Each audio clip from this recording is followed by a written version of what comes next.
and welcome back to the Weekend Jazz Update with Jashan De Silva. On today's show, it's about jazz saxophonist Stan Getz, and on this hour, we're talking about more of his best albums of all time. Here's a quick recap of some of the albums we're going to be talking about. The first album is called Stan Getz Quartet, released in 1950. This album was recorded after Stan Getz' time with Woody Herman's band. On this album, Stan is collaborating with pianist Al Haig, bassist Percy Hart, and drummer Roy Haynes. Another album collaboration between Chet Baker and Stan Getz, the Stockholm Concerts, released in 1999. This one was recorded in Stockholm during a series of concerts with Chet Baker, and gives us a glimpse into the brilliance of the two artists. The next album is called Captain Marvel, released in 1972. Stan is joined on this album by Chick Corea's band.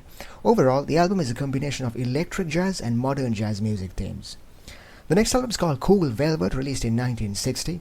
This one, Stan Getz entry into the world of string instrumentals in the 60s. The album was recorded alongside a German orchestra and features some chart-topping hits at the time. And an album called Stan Getz with guest artist Laurindo Almeida, released in 1963, another great album from the bossa nova genre. So that was a quick recap of some of the albums we are going to be talking about on this hour, and you're tuned into the Weekend Jazz Update with Jashan De Silva. We'll be right back after some music. Stay tuned. And welcome back to the Weekend Jazz Update with Jashan De Silva. On today's show, it's about jazz saxophonist Stan Getz, and on this hour, we're talking about more of his best albums of all time. The first album is called the Stan Getz Quartet, released in 1950. So this album was recorded after Getz' time with Woody Herman's band when he was touring as a soloist during the 40s. This was also a time when he was making an impact on the bossa nova genre of jazz. Around this time, he was making a name for himself under the Verve Records label, and this album was one such tour de force. He was at the time inspired by Lester Young's saxophone style, a style that would come to be known as the sound, mellow and soulful tenor saxophone playing. So that particular style makes an appearance in many of the songs in this album, love ballads like My Old Flame and What's New. There's also two originals in this album, Crazy Chords and Karshia. Another Latin-themed song that's a favorite, Lady in Red. On this album, Stan Getz is collaborating with pianist Al Haig, bassist Percy Hart, and drummer Roy Haynes. Another album collaboration between Chet Baker and Stan Getz, the Stockholm Concerts, released in 1999. This one was recorded in Stockholm during a series of concerts, and this album gives us a glimpse into the brilliance of Chet Baker. Stan Getz plays on sax with his usual mellow style, Chet Baker, a spontaneous, creative, emotional artist. The next album is called Captain Marvel, released in 1972. One highlight of this album is how organic the sound is. Stan is joined on this album by Chick Corea's band, including bassist Stanley Clarke, drummer Tony Williams, and Brazilian master percussionist Ayato.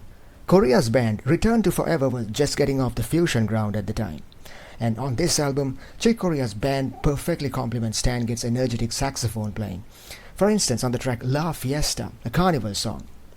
So the key points about the Chick Corea Orchestra were based on Stan Getz' own style of complex harmony and melodic improvisation. Lush Life is a song that's a study in dynamics, texture, and ambience. So overall, this album is a compilation of electric jazz and modern jazz music themes, especially the title track, a Latin-themed song. Probably Stan Getz' best album from the 70s. The next album is called Cool Velvet, released in 1960. This one, Stan Getz entering into the world of string instrumentals in the 60s after establishing himself as a top-notch tenor saxophone through his albums on Verve Records.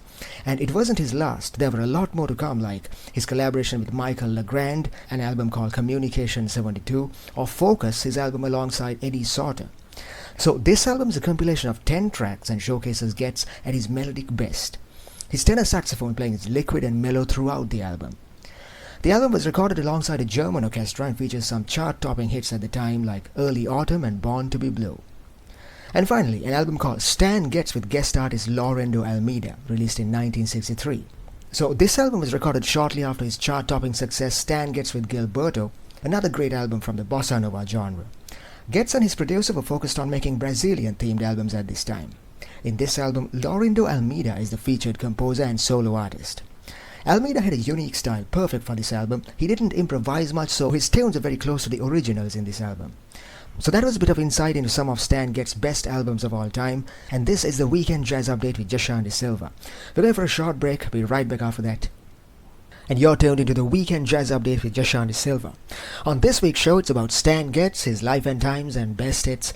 We've come to an end of today's episode, so now let's recap what we were talking about on today's show. So, jazz is full of saxophone greats, and Stan Getz was one of them. He had all the characteristics that made for great saxophone playing: innovation, personality, and fire dexterity. Stan Getz rose to prominence in the 40s alongside Woody Herman's orchestra. In the 60s, he was instrumental in developing the bossa nova genre of jazz. He was widely regarded as the sound because of his warm, mellow style of saxophone playing.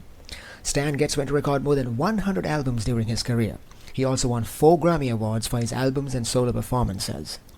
So that was a quick insight into his biography. Now let's talk about some of his best albums of all time.